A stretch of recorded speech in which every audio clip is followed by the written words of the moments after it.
히브리서 저자가 히브리서를 통해서 계속적으로 말하는 것은 이거예요. 예수는 왜 좋은가?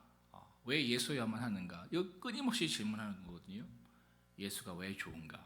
왜 예수여만 하는가? 여러분, 예수가 왜 좋으십니까?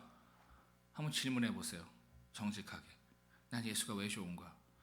위로해 주시기 때문에, 내 문제를 해결해 주시기 때문에, 내가 원하는 것을 이루어 주시기 때문에.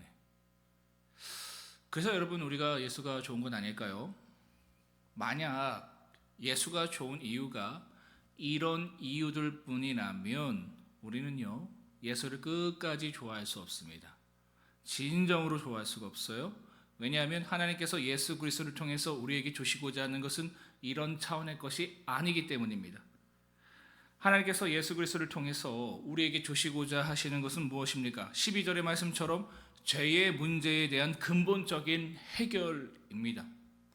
하나님은요, 예수 그리스도를 통해서 죄로 인해 단절되었던 하나님과의 관계를 회복하고요, 죄로 인해 잃어버렸던 영원한 생명을 다시 우리에게 돌려주시고자 하셨습니다. 이게 하나님께서 우리에게 주시고자 하는 문제예요. 여러분, 그래서 창세기 첫 장에 뭐가 나오는 겁니까? 죄의 문제가 나오는 거잖아요. 인간이 왜 죄 가운데에 빠져버렸는가? 그러니까 이건 뭘 얘기하는 거냐면, 인간 실상에서 가장 중요한 문제는 죄의 문제라는 거예요. 창세기가 여러분 쓰여진 때가 언제인 줄 아십니까? 이스라엘이요, 멸망하고 바벨론의 포로에 있었을 때 이 창세기를 썼거든요. 그러니까 여러분, 나라를 잃어버린 만큼 큰 문제가 어디 있습니까? 지금 포로가 된 상황이잖아요. 그럼 먹고 사는 문제, 자유의 문제, 이게 다 큰 문제인데 그들이 지금 뭐가 문제라는 거예요? 죄가 문제라는 걸 얘기하고 있는 거예요. 우리가 죄가 문제가 아니라 다른 것이 문제인 줄 알고 잡고 살아갔는데 그 가운데에 다 잃어버리더라라는 거예요. 그래서 이스라엘 백성들이 바벨론 포로 생활을 통해서 깨닫는 것이 무엇이냐면 죄의 문제구나. 그렇다면 이 죄는 어디로부터 왔고 또 이 죄의 문제는 어떻게 해결해 갈 수 있는가, 그 고민이 담긴 것이 바로 창세기입니다. 그러니까 여러분, 인간의 문제는요, 누가 뭐라 해도 죄의 문제예요. 그 죄로 말미암아 하나님을 잃어버리고 영원한 생명을 잃어버린 것이 너무나도 큰 문제다라는 것이죠. 그래서 하나님께서요, 구약의 대제사장과 이 제사들을 통해서 이 일을 이루어 가셨습니다. 그러나 그것은 제한적이었잖아요. 왜냐하면 성막에서 대제사장을 통해 드려졌던 속죄 제사는요, 해마다 반복해야 했습니다. 결정적으로 이처럼 대제사장이 드리는 제사는요, 죄로 인해서 잃어버린 영원한 생명을 온전히 회복시켜 주지는 못했어요. 그래서 제사장이 드리는 그 제사는 제한적이었고 유한했다라는 것이죠. 그러나 하늘의 대제사장이신 예수님을 통해서 이루신 십자가의 속죄는 전혀 달랐습니다. 히브리서 2장 14절과 15절의 말씀처럼요, 예수님의 십자가는 죽음의 세력을 잡은 자, 곧 마귀를 멸하셨고요, 죽음의 권세 아래 매여 있던 자들을 자유케 하셨다라는 것이죠. 그러니까 십자가를 통해서 도저히 해결될 수 없는 그 죄의 문제를 해결하셨다. 그로 인해서 죄로 단절되었던 하나님과 소통할 수 있게 만들었고 영원한 생명을 다시 누릴 수 있는 길을 예수 그리스도를 통해서 우리 앞에 활짝 열어두셨다라는 겁니다. 이거는 예수님밖에 할 수 없는 겁니다. 그래서 히브리서 저자는요, 6절에서 이러한 이유로 예수가 대제사장보다 더 아름다운 직분을 얻으셨고 더 좋은 언약의 중보자이시다 말하고 있는 겁니다. 그러니까 구약의 대제사장이 참 너무나도 이 귀한 역할을 하는 거잖아요. 우리의 문제는 죄의 문제라면 그 죄를 해결받고 잃어버린 하나님을 다시 얻고 그분과 소통하며 영원한 생명 가운데 누리는 그것이 참 귀한데 제한적이라고 했잖아요. 그런데 누구를 통해서 이것을 이루셨다고요? 영원한 대제사장이신 예수 그리스도를 통해서 이것을 이루셨기 때문에 예수 그리스도가 대제사장보다 더 아름다운 직분을 얻으셨고 더 좋은 언약의 중보자 되셨다 말하고 있는 겁니다. 그러나 여러분이요, 악한 마귀는 포기를 모릅니다. 십자가의 대속으로 이미 그가 패배했음에도 불구하고요, 여전히 우리를 속이고 있습니다. 어떤 속임인가? 지금 우리의 문제가요, 죄의 문제가 아니라는 거예요. 재정이 문제이다, 건강이 문제이다, 관계가 문제이다, 미래가 문제이다. 이처럼 우리를 속여서 우리로 하여금 죄의 문제에 주목하지 못하게 만듭니다. 십자가에 주목하지 못하게 만드는 거예요. 여러분, 이게 너무나도 세지 않습니까? 이 속임이 너무나도 세지 않습니까? 그러니까 우리 머리로는 알아요. 우리에게 진짜 중요한 문제는 죄의 문제다. 근데 세상은 그걸 말하지 않는다니까요. 재정이 문제고, 건강이 문제고, 관계가 문제고, 미래가 문제고, 자녀의 문제고, 가정이 문제고, 너무 설득력 있지 않습니까? 여기에 우리의 마음이 온통 빼앗기잖아요. 우리 시선이 빼앗기잖아요. 제가 종종 이제 유튜브에 달리는 댓글을 보는데, 이제 제가 십자가에 대해서 설명하고, 우리의 문제는 죄의 문제입니다, 막 이렇게 선포하잖아요. 그럼 댓글이 예전에 한번 달린 적이 있어요. 세상을 모르시는군요, 목사님. 먹고 사는 문제가 얼마나 큰데. 그럴 수 있잖아요, 그죠? 근데 맞나요? 우리가 속고 있는 거예요. 우리의 진짜 문제는 죄의 문제라는 거예요. 근데 이게 설득력이 없어요, 우리에게. 히브리서 저자는, 성경은 계속 이걸 얘기하는 거예요. 너의 문제는 세상의 문제가 아니고 결핍의 문제가 아니고 죄의 문제야. 죄가 해결돼야지만 영원한 하나님을 얻을 수 있고 영원한 생명을 누릴 수 있어. 이걸 그냥 계속 강조하는 책이 성경이에요, 사실은. 왜? 그만큼 사단의 속임이 너무나도 세기 때문입니다. 세상 오늘 한번 살아보세요. 이게 지금 다 문제라고 얘기하는 거예요. 돈이 문제야, 재정이 문제야, 관계의 문제야. 그래서 십자가가 미련한 도처럼 느끼게 만들어버리는 겁니다. 죄의 문제를 고민하고 그것을 해결받기 위해서 십자가 앞에 나가서 그 십자가를 붙드는 행위 자체를 추상적이고 굉장히 미련한 행동처럼, 시대에 뒤떨어진 현실 감각을 잃어버리는 사람처럼 만들어버리는 게 사탄이에요. 너무나도 설득력이 있지 않습니까? 목회자인 저에게도 이게 너무나도 설득력이 있어요.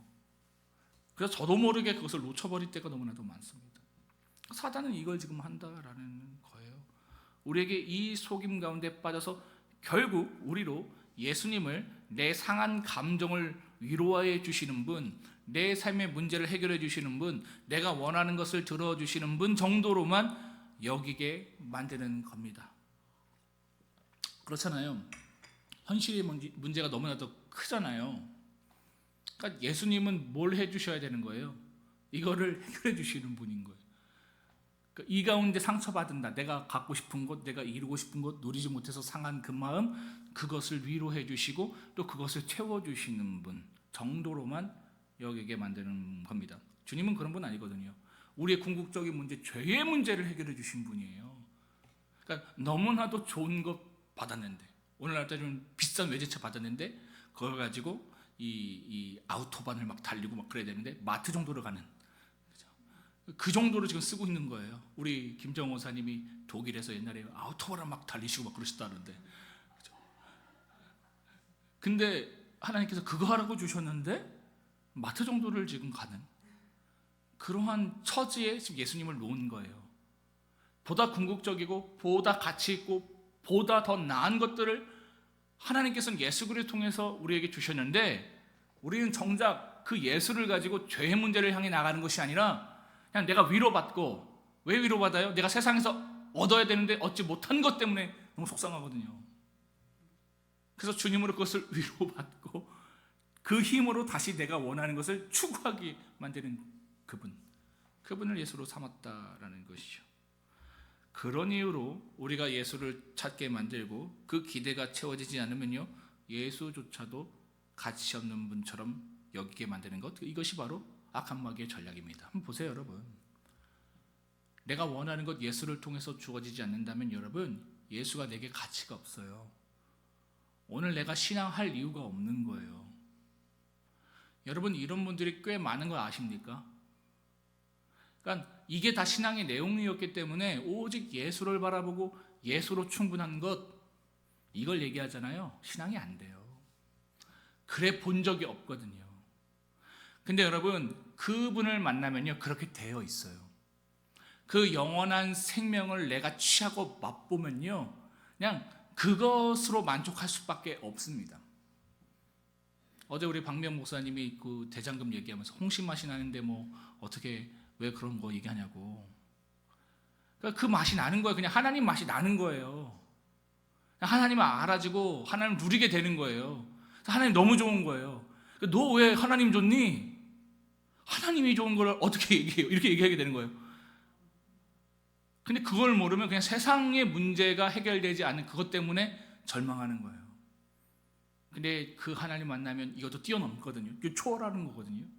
그러니까 세상을 초월하는 게 하나님의 능력인데 그걸 누리지 못해요.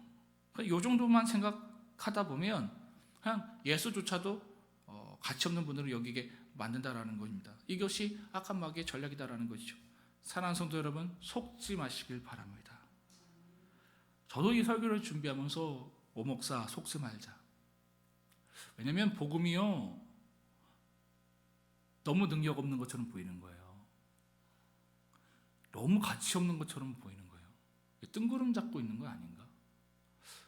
사실 세상이 중요해 보이잖아요.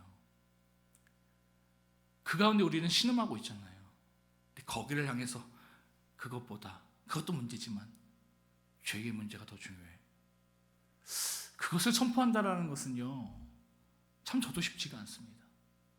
그래서 제가 오늘 눈을 딱 뜨면서도 한 20분 정도 이렇게 기도하고 왔거든요.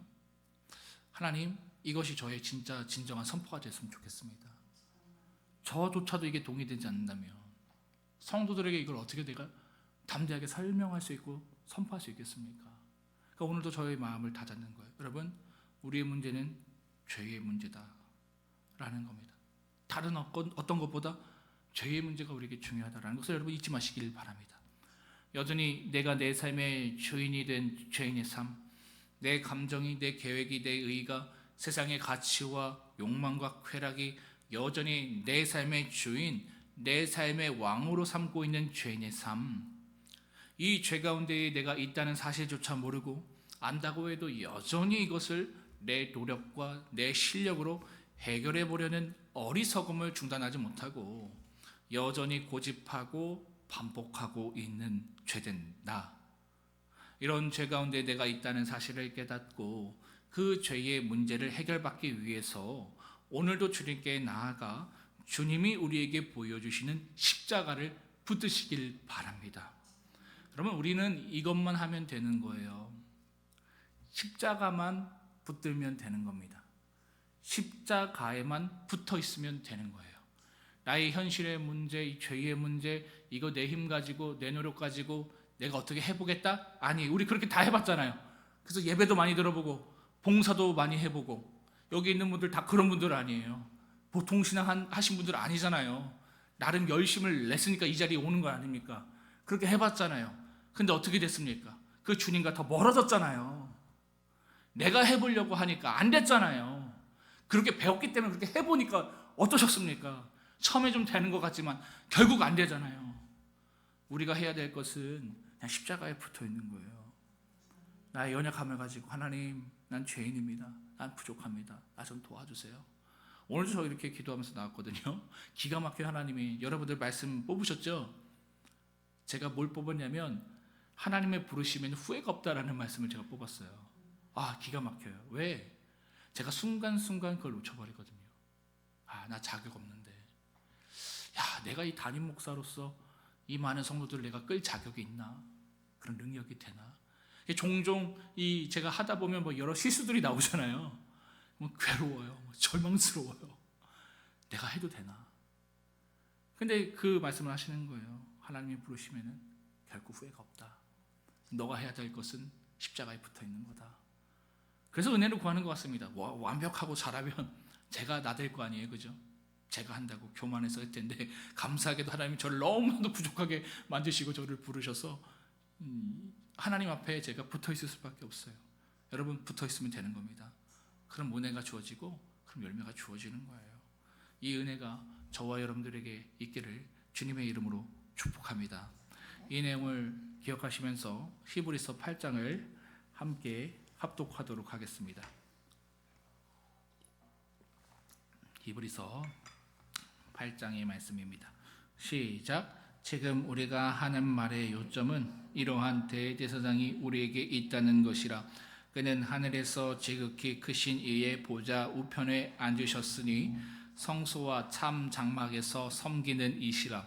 이 장막은 주께서 세우신 것이요 사람이 세운 것이 아니니라. 대제사장마다 예물과 제사 드림을 위하여 세운 자니 그러므로 그도 무엇인가 드릴 것이 있어야 할지니라. 예수께서 만일 땅에 계셨더라면 대제사장이 되지 아니셨을 것이니 이는 율법을 따라 예물을 드리는 제사장이 있음이라. 그들이 섬기는 것은 하늘에 있는 것의 모형과 그림자라. 모세가 장막을 지으려 할 때에 지시하심을 얻음과 같으니 이르시되 삼가 모든 것을 산에서 내게 보이던 본을 따라 지으라 하셨느니라.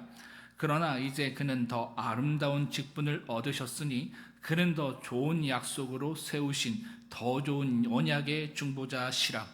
저 첫 언약은 무흠하였더라면 둘째 것을 요구할 일이 없었으리니와 그들의 잘못을 지적하려 말씀하시되 주께서 이르시되 볼지어다 날이 이르시니 내가 이스라엘의 집과 유다 집과 더불어 새 언약을 맺으리라. 또 주께서 이르시기를 이 언약은 내가 그들의 열조의 손을 잡고 애굽 땅에서 인도하여 내던 날에 그들과 맺은 언약과 같지 아니하도다. 그들은 내 언약 안에 머물러 있지 아니하므로 내가 그들을 돌보지 아니하였노라. 또 주께서 이르시되 그날 후에 내가 이스라엘 집과 맺을 언약은 이것이니 내 법을 그들의 생각에 두고 그들의 마음에 이것을 기록하리라. 나는 그들에게 하나님이 되고 그들은 내 백성이 되리라. 또 각각 자기 나라 사람과 각각 자기 형제를 가르쳐 이르기를 주를 알라 하지 아니할 것은 그들이 작은 자로부터 큰 자까지 다 나를 알미라. 내가 그들의 불의를 긍휼히 여기고 그들의 죄를 다시 기억하지 아니하리라 하셨느니라. 새 언약이라 말씀하셨음에 첫 것은 낡아지게 하신 것이니 낡아지고 쇠하는 것은 없어져 가는 것이니라. 아멘. 이 시간 함께 합심을